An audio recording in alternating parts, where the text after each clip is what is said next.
the U.S. in a big way. Apparently, the Europeans that have come over are just obsessed with our American culture. Have you been watching this? Take a look at this. This fan shared his first 1 a.m. Waffle House experience, rating it a 10 out of 10. We'll be coming back. Another fan discovering big gulps, writing, not gonna lie, big gulps from 7-Eleven are easily one of my favorite things I've discovered in America so far. Yes, sir, they are.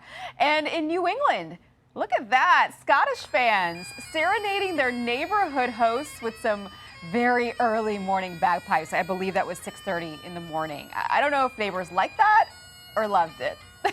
Fox News contributor Joe Concha joining me now to break this all down. Joe, are you surprised? I mean, flyovers, big gulps, like we got it all. Air conditioning.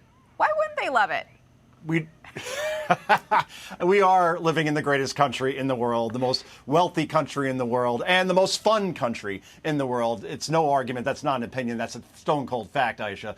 But I can't believe that stat that Brian Yennis just shared, that the U.S. soccer team scored 3 whole goals in the entire tournament 4 years ago. And then last night in Los Angeles, 4 against Paraguay. So overall, Aisha, the numbers from a viewership perspective for this World Cup, they are jaw-dropping. So the first match of the tournament was Thursday afternoon. 2 fairly nondescript teams who've never won a World Cup before, Mexico and South Africa. They drew 1.2 billion, that's billion with a B, viewers globally, 18 million viewers here on Fox Sports in the U.S. and Telemundo, which is pretty good when you consider that was a Thursday afternoon when many people are at work. I can only imagine what the viewership was like for the U.S. game last night. And at this point, it is the beautiful game, and this is where the world really comes together. And it's just between America 250, this, and the Knicks possibly winning a championship. Boy, it's a great time to be a sports fan right now. I mean, even if you don't understand soccer, which I totally understand. A lot of people didn't grow up on soccer. They love football. They love basketball. But even if you don't, I mean, the human element of this has been just so incredible to see. This is a new video out from Boston. A Boston police officer threw on a Scottish jersey, and the fans just went wild. Let's watch it here. I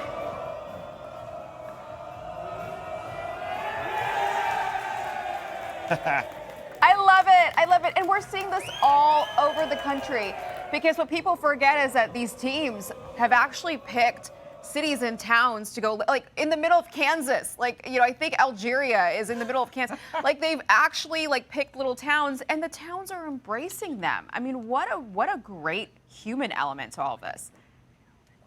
Oh, it's awesome. And given that my in-laws are Scottish, trust me, those people are as serious as a heart attack when it comes to soccer. But to your point before earlier, Aisha, I didn't know much about soccer either. I played the other football, Wayne Valley State champs, yay. But since my daughter's been playing, and she's on a nationally ranked team, wow, boy, I've learned a lot about the sport, and you really appreciate just how much work goes into what we see. What I want to find, though, I'm talking to my people in Indiana, and I understand there is video footage of a dominant Aisha Hasnie in high school playing soccer, so don't hide it. You were an MVP, I understand. I was right D, and I was pretty okay, I would say. I don't know if the whole team was good, but I was pretty okay compared to everybody else on the team.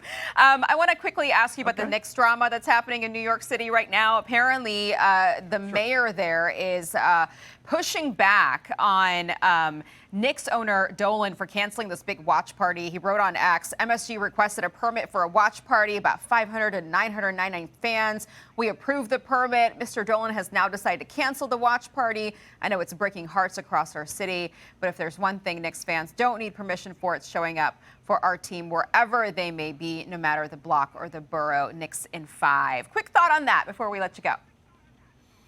I think that, this will be celebrated in every sports bar, every home. I don't think you need a specific watch party for this. The whole city will be one big watch party. So, 8:30 tonight. Knicks, I say the Spurs probably push this to a Game 6, but wouldn't that be something to see the Knicks celebrate in New York on their home floor if they could win the first championship since Nixon was president, Aisha, if we want to make it political, 1973. I can actually see you crowd surfing through all of this mayhem that's going to come to New York City I've done that. when we win, when the men's team wins and when the Knicks win. We'll see.